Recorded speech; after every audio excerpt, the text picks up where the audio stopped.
น้ำมันแพงแพงแล้วก็บ่มีขายอีกบาทนี่ โดย เดี๋ยวนี้ฮะอุกอังอยู่ โดย เนาะ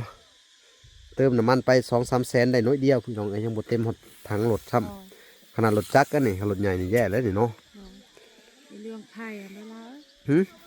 6,700,000เขาเปลี่ยนแล้ว 6,700,000 แม่นเราเปลี่ยนว่า7 ล้านอีกว่าเราว่าแพงเครื่องเดี๋ยวนี้แพงหมดทุกอย่าง 6,700,000 ต้องเคลียร์ตรงนั้นตรงนี้แล้วว่า 8 9 เราขึ้นไป700,000อีก ขึ้นไป700,000อีก แม่700,000ทวน ขึ้นไป7 ล้านทวน 7 ล้านทวนนั่นแหละ อืม 7 ล้านทวน อ๋อขึ้นไป7 ล้านอีก เราโทรเมื่อกี้นี้เราโทรมา อืม7 ล้านแล้วมาเข้าเลยแม่นบ่ โดย โอ้เพิ่นขึ้นใหม่อีกแล้วเพิ่นว่า แม่ อิหยัง เราว่ามือนั้นน่ะลืมเคลียร์จักเคลียร์ยังแล้วว่า อ๋อพี่น้องเอ้ยสิเฮ็ดอะไรละบาดนี่เดี๋ยวเฮาสิอันน่ะถามผู้ใหญ่เบิ่งอีกทีหนึงเด้อ โดย ถ้าว่าอันนั้นก็ถ้าว่าเราว่า7 ล้านก็เข้ากะก็มาเข้าเลย โดย ได้จีดอกเนาะ โดย ตะกี้6,700,000เนาะ 10 ปลายล้านก็มีตะกี้อะแพงกว่านี้อีก เอากระยามัน เดือนพ่อนี่แฮง8 ล้าน 5พุ่น อืม เดือนพ่อเฒ่าอยู่พุ่น อืม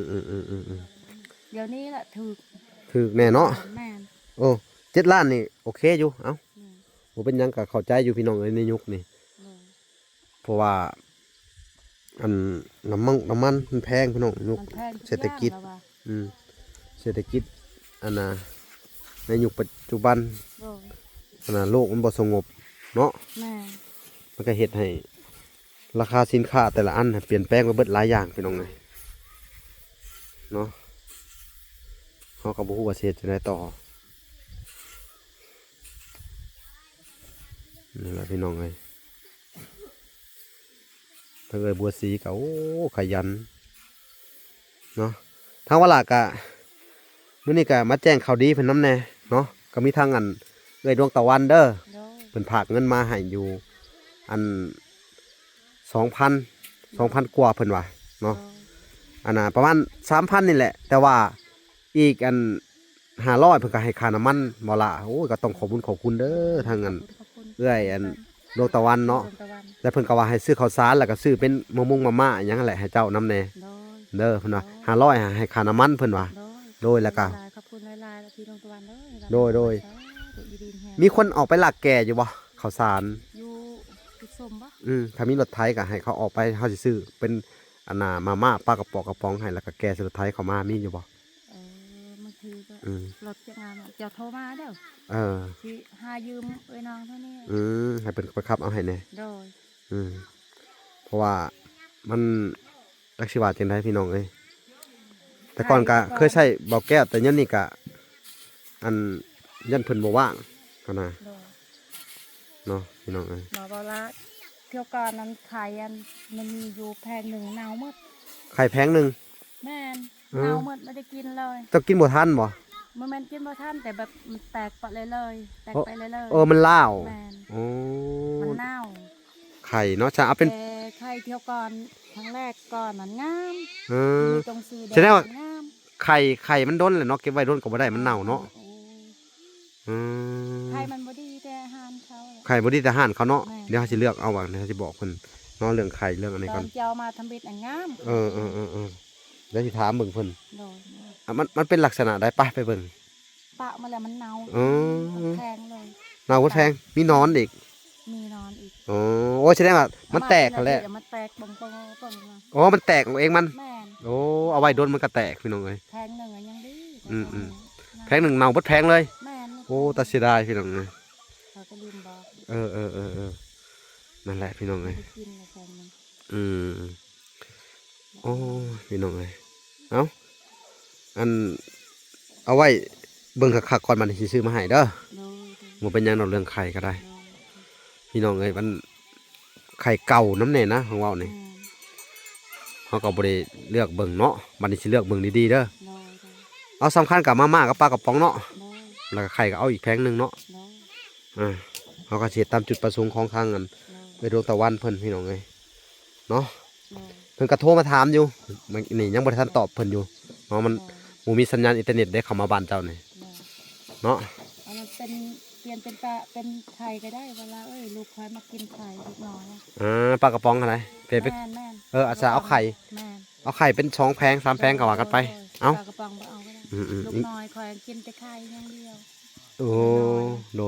ยเอ้าก็ต้องขอบคุญขอบคุณทางเอ่ยดวงตะวันเพิ่นเนาะ ขอบคุณเด้อที่ดวงตะวันให้ร่ำให้รวยสุข โด ภาย พแข็งแรงเด้ออยู่ดีมีแรงให้ทุกรางวัลที่หนึ่งให้ได้หลายกว่านี้เงิน โดย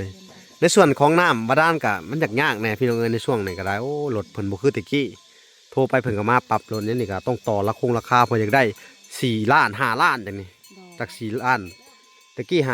4ล้าน5เพิ่นว่าแต่เฮาสิต่อมาประมาณ4ล้าน5นี่แหละ เฮาเจาะอันน่ะเจาะธรรมดาเพิ่นว่าถ้าเจาะควรได้อีก5ล้านเพิ่นว่าเร็วคือสิแพงแถวโทรไปถามเพิ่นเมื่อกี้นี่แหละแต่ว่าสิคุยกันใหม่อีกทีนึงว่า2บ่อเพิ่นฮู้ว่าเพิ่นสิมาบ่เนาะเพราะว่าเจาะบ่อเจ้าแล้วก็สิไปเจาะบ่อทางอันไอ้หมื่นต่ออีกบัดนี้อีกบ่อหนึงเนาะอันนี้ก็เป็นข่าวดีเด้อสิมาแจ้งให้เจ้ารับทราบเนาะอืมเอาสู่ต่อไปจักเสียจังไดบาทนี่สู้ๆโดย ลาเบาน้อยเราพรก็อยู่ดีมีแฮง ทั้งว่าน้อยกะ ระบายน้อยเอ้ย ทั้งว่าน้อยกะบ่อยู่ดีมีแห้ง มา เพิ่นก็เมื่อบ้านแหละเป็นค่อนข้างจะลำบากและเป็นโรคกระเพาะโรคกระเพาะแล้วเขาเพิ่นแบบว่า เป็นแล้วกันเมื่อยก็สิหายใจก็ลำบากแน่สินะเนาะเมื่อยใจสั่นเพิ่นก็ไปเข้าห้องหมอ4-5 มื้อแหละ โดย เพิ่นก็ออกมาหมอพรก็ไปเยี่ยมเพิ่นทั้งเวลาก็บ่ได้ไปดอกมันอยู่ไกลจากตัวเมืองหลายน้ำมูกน้ำมันก็บ่ค่อยมีแน่พี่น้องเอ้ยแต่ว่าเข้ามาหาเจ้านี่ก็ยังอันจักมื้ออันน่ะน้ำมันมันสิเบิดในรถยังเหลืออยู่4-5 ขีดอยู่พี่น้องประหยัดขี่อยู่ โดย เนาะ โดย น้ำมันก็แพงพี่น้องเอ้ย แพงตามกระปิดหมดเลย ปั๊มก็ปิดเบิดแล้ว แต่ว่าไปหาหลอดซื้อในกระตุกก็เขาขายเก่งกำไรขนาดเนาะพี่น้องเอ้ยสู้ๆและแต่ละคนก็ได้เฮาก็ในยุคนี้ก็คือแหละคือว่าแหละเนาะมันเป็นเบิดทั่วโลกเนาะบ่ได้เป็นแต่ทั้งบ้านเฮาแต่ได้ก็มีแต่ให้เจ้าสู้ๆเอาเนาะพี่น้องเอ้ยนี่แหละก็สิประมาณนี่แหละพี่น้องเอ้ยอยากงานของเท่าใบบัวสีเพิ่นก็บ่ได้อยู่ซื่อจุดใหม่เนาะโน่นต้นนี้ก็ปลูกหมกพริกเอาเด้อโน่นต้นนี้ซ้ายนี่ปลูกหมกพริก ไปหาคอตามเรือน้องกัน ขอเบี้ยมันบ่ แมนเบียมัน เขาว่าเฮา ไปทันขึ้นเขาก็วาง เฮากล้าเป็นก็กล้าเอากล้าแล้วค่อยปลูกโอ้กล้าเบี้ยพริกบ่ตัวน่ะ กำลังขึ้น กำลังขึ้นเพิ่นว่าพี่น้องเอ้ย ยังไม่เห็น พี่น้องเอ้ย ไปคอข้างเขาก่อนปลูกก่อน โดย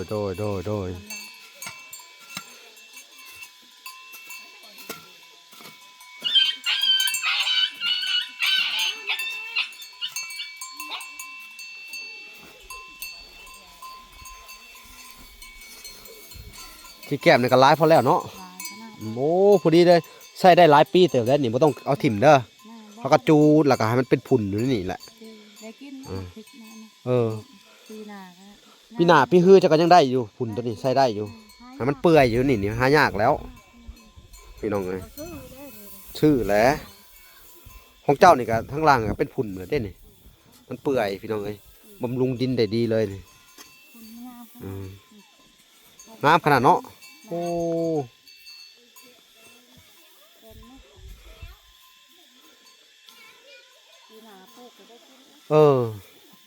ปลูกไปเรื่อยๆนี่ แม่นกินตลาดมีแกะ อือฮึ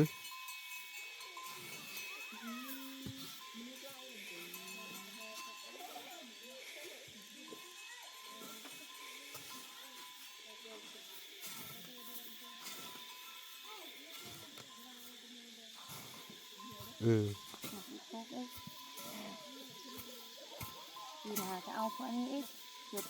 เออ เก็บไว้นี่แหละ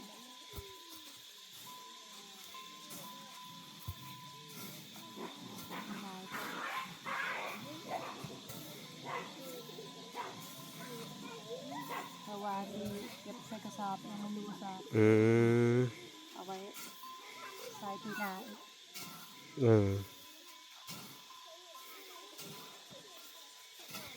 ฮึบ่ต้องเก็บใส่กระสอบดอกให้มันเปื่อย เนาะป่วยนี่ ให้ เนาะ มันเปื่อยไปในนี่แหละ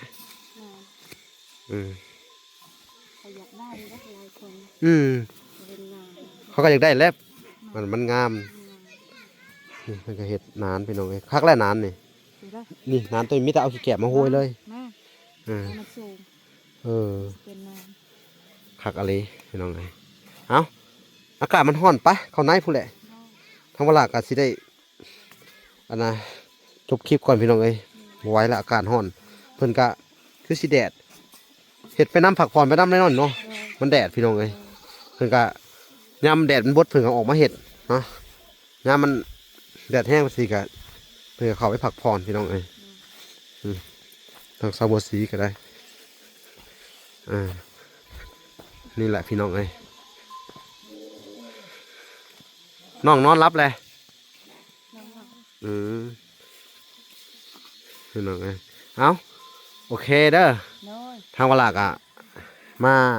ยันเจ้าคลองเรื่องน้ำเรื่องหยังหั่นแหละเขาก็เลยมาบอกเจ้าเนาะแล้วก็มาบอกเรื่องพวกเรื่องไพ่แต่เพิ่นก็ว่าเลื่อนเป็น7 ล้านอีกเนาะ เนาะ ก็โอเคอยู่พี่น้องเอ้ยเนาะ เอ้า ว่าเจ็ดลานที่มันอื่นมาเฮ็ดให้ มื้ออื่นเขามาโหลดเด้อ เนาะ โอเคเดี๋ยวเขาสิดำเนินการเรื่องไพ่ก่อนถ้ามันเข้าได้เนาะ เนาะ โอเคพี่น้องเอ้ยทางวลากอ่ะสิได้ขอตัวลำลาไปก่อนเนาะ เนาะ ฝากไปติดตามคลิปตอนต่อไปพี่น้องเอ้ยคลิปนี้ก็ขอกล่าวคำว่าสบายดีและสวัสดีพี่น้องเอ้ย สบายดี โดยพอกันไหมพี่น้องเอ้ยคลิปหน้าบ๊ายบาย